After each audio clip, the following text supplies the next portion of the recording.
7th marks a pivotal day in our nation's history. The surprise attack at Pearl Harbor plunged our country into the most devastating war in its history. We are beyond honored to have two Pearl Harbor survivors with us today. Armando Chick-Galela, who was at Hickam Field during the attack, and Reverend getting James audio? if I may say, 98, 99, who are an inspiration for everyone. We're also incredibly honored to have families of three veterans who served on that fateful day, to the Chabin family, to the Eakin family, and to the Adams family. Thank you so much for being with us today to honor your loved ones and remember all of those whom we lost on December 7th, 1941. We would also like to recognize, where are our former crew members? Our former crew members who have worked so hard to prepare.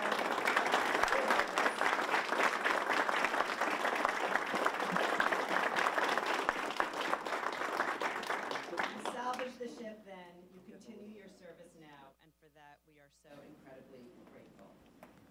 It is now my pleasure, an absolute pleasure, to introduce a man who is a tireless champion, not only for this museum, but for all military personnel, veterans, and their families.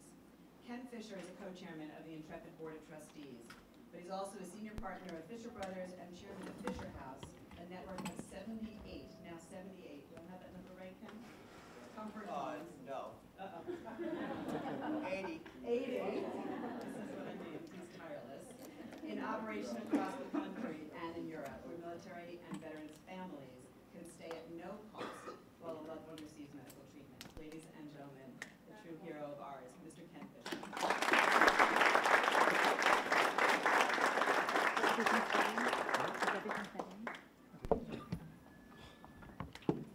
Thank you. Welcome to the Intrepid. We all know why we're here today. The anniversary of the sneak attack that catapulted our nation into World War II. A day that 2,400 American lives were lost. A day that ultimately gave rise to what Tom Brokaw famously called the greatest generation. And we're indeed proud to have two men from that generation here today, Chick and James. We are honored to have you here today, and we welcome you and your families. At the beautiful World War II Memorial down in Washington, D.C., a memorial I'm sure that most of you have visited, there's a bench with the inscription that reads, "The beginning of the end of war is remembrance." Remembering those lost on this date 77 years ago, and the more than 400,000 Americans lost during the 4 years of brutal fighting that followed, is indeed a sacred responsibility shared by all Americans. It's why gathering aboard this great ship today, which is also a veteran of that conflict, is altogether fitting. Construction on this ship started 6 days before Pearl Harbor attack. Once we were at war, her construction was greatly accelerated, and the Fighting Eye, as she became known, was commissioned in August of 1943, 75 years ago. Her crew manned her gallantly in times of victory or loss, in rough seas or calm, or in war or peace. Like Pearl Harbor, Intrepid is also sacred ground for the more than 250 of her sailors and airmen lost either on this ship or in the skies above. So today, we remember, and we pay tribute to all those who gave their lives in the name of freedom. And we honor the stories of selfless service and sacrifice of the greatest generation, and indeed all those who have worn our nation's uniform and their families. And Intrepid will proudly continue her legacy by telling the stories of future generations, and at the same time, reminding us all what Chick and James know firsthand, that freedom is not free.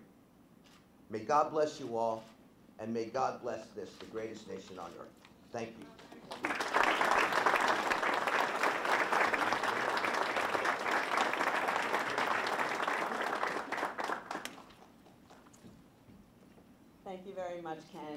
am honored to introduce to you a man who served in the United States Army for 5 years in the Pacific Theater and was stationed at Hickam Field with the 443rd Construction Signal Corps in Pearl Harbor when the Japanese attacked.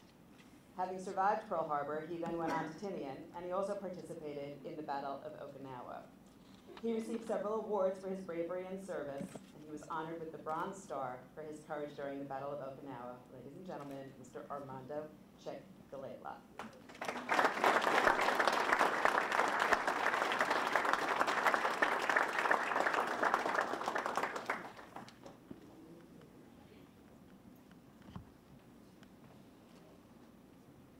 You know, people say to me, how did you get the name of Chick?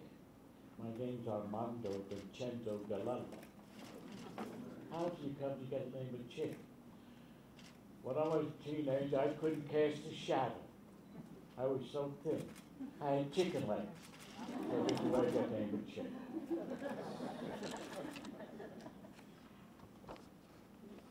I first want to thank the volunteers and staff of the Intrepid and all those responsible for this annual memorial service. You have proven again that you are true to your mission to honor our nation's heroes, educate the public, inspire the youth, and finally a reminder they will never take the sacrifice any could regret it. We remember. We remember. On September 11th, 1940, I and some of my high school friends joined the United States Army. After basic training, we left from the Brooklyn Army base via the Panama Canal to California. Then we loaded onto a ship to Hawaii. There we split up, and I was assigned to the 53rd Signal Corps. Hawaii was a beautiful place to be. I was there about a year, and although Germany had already invaded Poland and began war in Europe, we had no idea that we would soon be involved in war in the Pacific. I was stationed at Pearl Harbor, the United States Navy part of the 7th Fleet. On December 6th, we had house inspection. House inspection, he said, you stand next to your bed, and open your footlock, you stand at attention. And they look, the captain comes, he puts on a pair of white gloves, and he goes on, he don't go on top, he goes underneath to see if there's any dust or anything like that, if it's not clean. Well, I got a pass to go downtown Honolulu. I passed inspection. I'm 20 years old. Oh, I'm going down to Honolulu. I got a pass. By the way, we only got paid $17 a month. And that $17 a month, I sent Mom 5. I ended up with 12. You ever go downtown with $12? You can't go very far, but so I went to. So I let me get up. I said, let me get up early and go downtown. I'm going downtown. I got a pass. I got up around 6:30, 7 o'clock to cook breakfast a little earlier that day. And I had to get up early, so I wanted to get downtown early. I went down to town to have breakfast. Went down, had my when I came out of the mess hall, all of us said, whoom! What the hell is happening? Couldn't figure it out. All we saw was the black dots. They flew over Hickam and went to Pearl.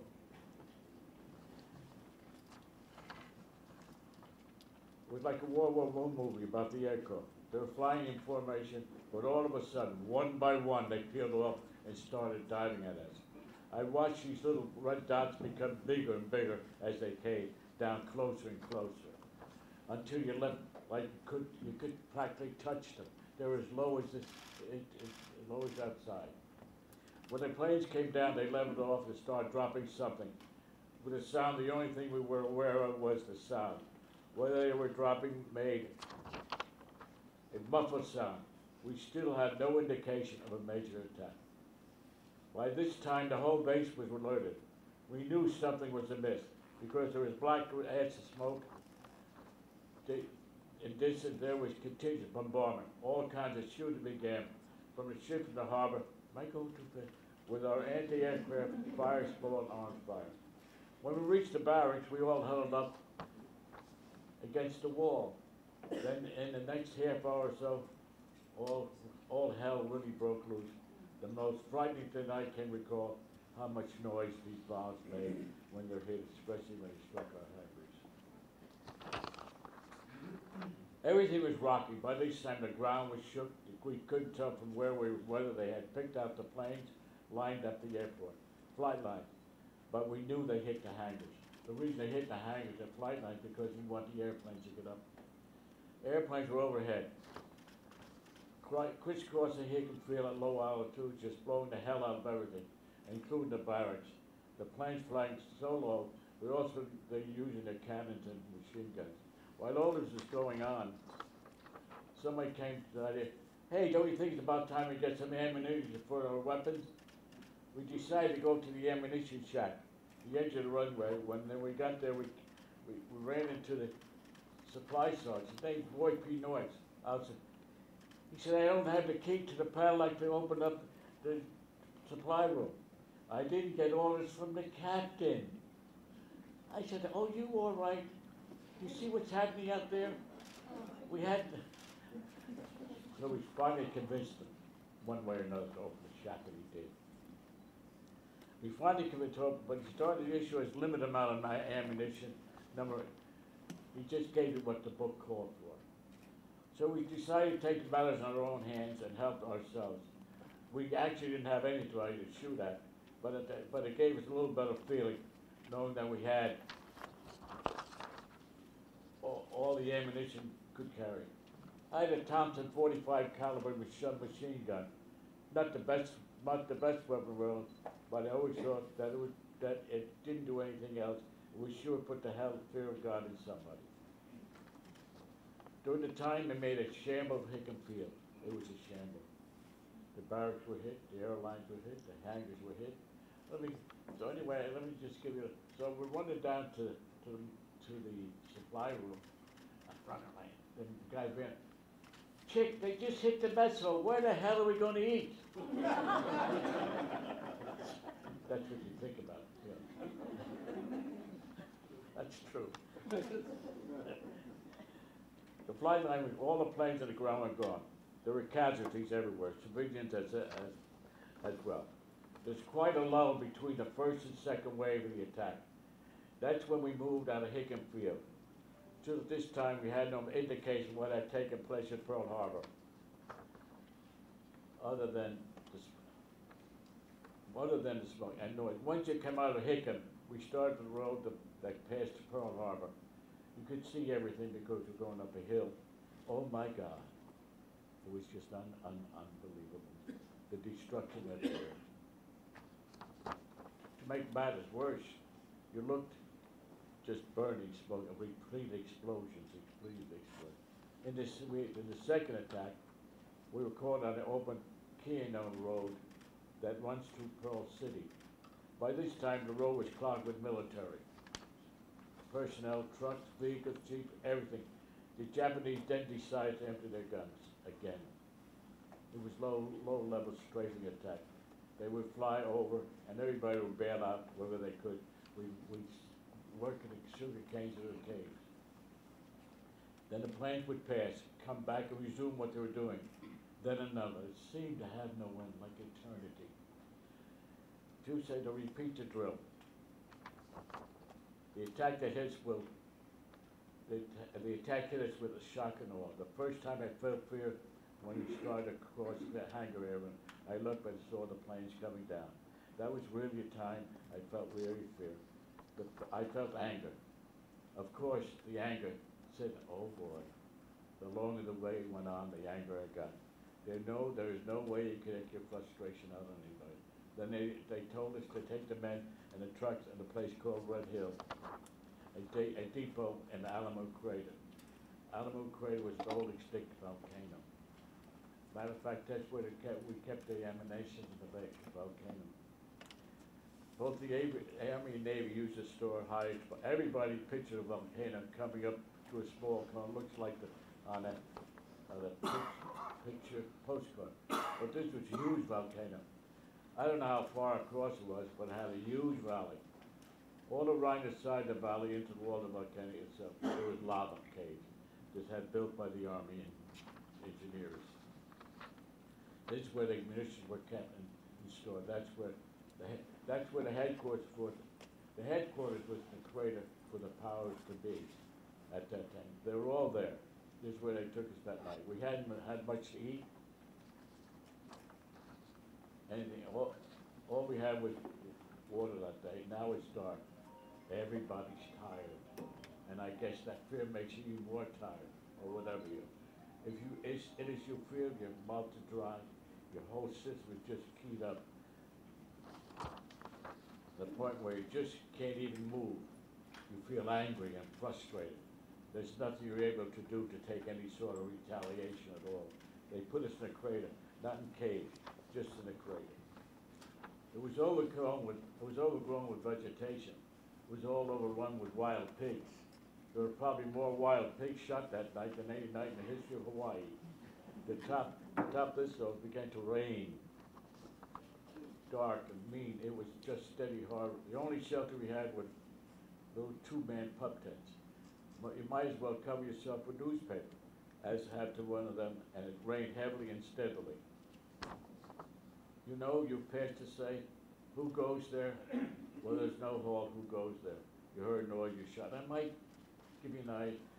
When you take a perimeter, you put guards on guard duty outside the perimeter, and you have to say before you let you back in, we had a password. Railroad.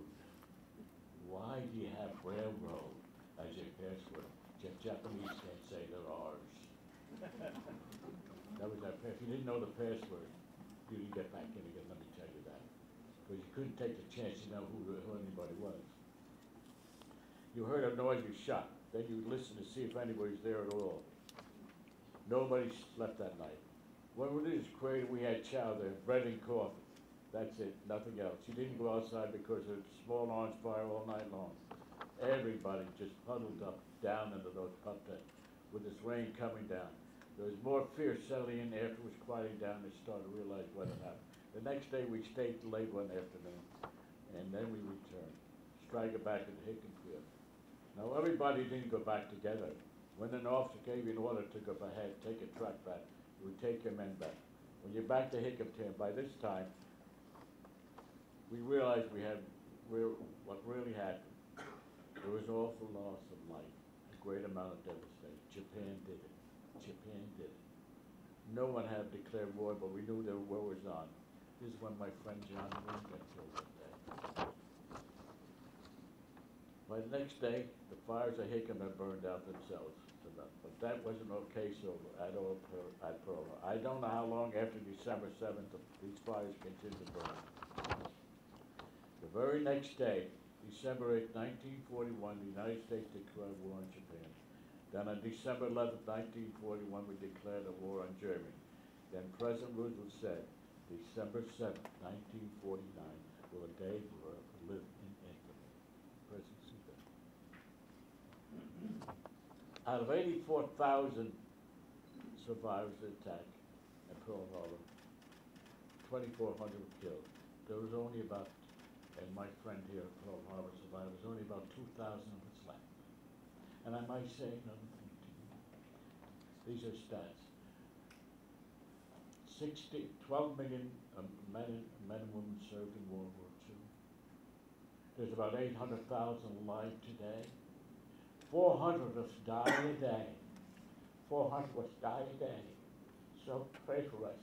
And thank you very much. God bless you, and God bless America.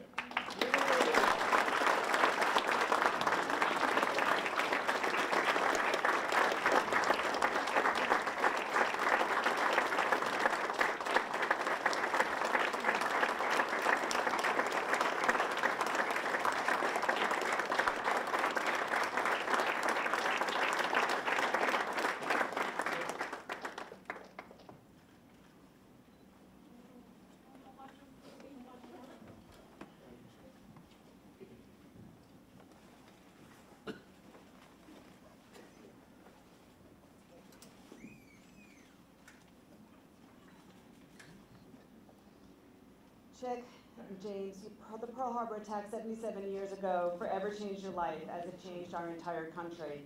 And it brought together the American people into a nation wholeheartedly committed to victory in the Second World War. We can not only thank you enough for your service, we do pray for you. We are grateful to you every day, and we are so grateful that you allow us to carry on the legacy and to continue to inspire our youth with your stories. And thank you for that. We're honored to have everybody here, families, friends, to share this special day with us. At this time, please welcome to bless the ceremonial wreath, Rabbi Morris Barzilai.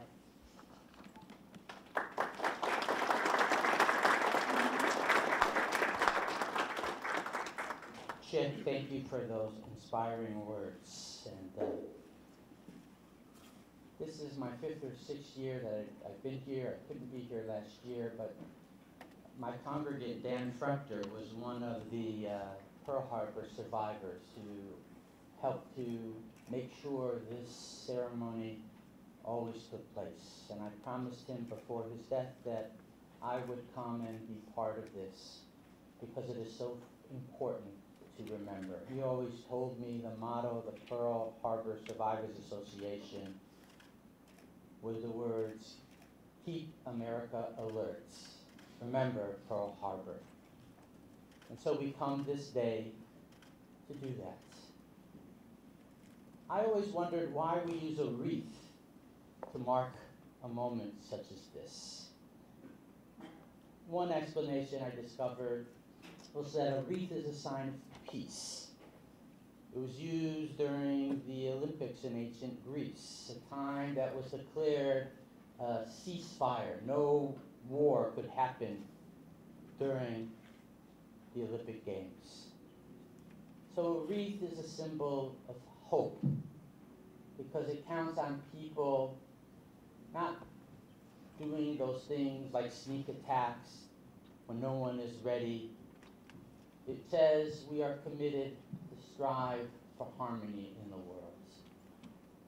A wreath also, I've been taught, is a sign of everlasting life. And so we use it as a time to remember those who died, who gave of themselves in service to the country. It is there for a time of hope, for those who remain alive to share the stories, to inspire us, so that we can carry the message forward. And it is a time, a symbol of that possibility of melding the two. As we keep alerts so that we can never fall victim again, we simultaneously hold on to the possibility of peace. So it is in that spirit that I ask everyone to please rise for this prayer over this symbol of peace and everlasting life. In this holiday season, we remember the words of President Roosevelt on Christmas Eve, 1941, just weeks after the attack. And he asked that the nation pray, asking forgiveness for our shortcomings of the past, or asking for God's help in days to come. We need the divine guidance that we, the people, may be humble in spirit, but strong in the conviction of the right, steadfast to endure sacrifice, and brave to achieve a victory of liberty and peace. As we remember on this day, may we continue to commit ourselves to the mission that God has given us, to work for the day when all men and women of all faiths and beliefs shall live in peace. May we never forget the men we lost. May we always show gratitude for those who continue to show bravery and sacrifice in defending liberty and the virtues of freedom. May God bless us. May God bless America. And let us say, Amen. Amen. Thank you very, very much. So we will be proceeding outside. Chicken Reverend Blakely will now lay a ceremonial wreath honoring those who lost their lives during the attack on Pearl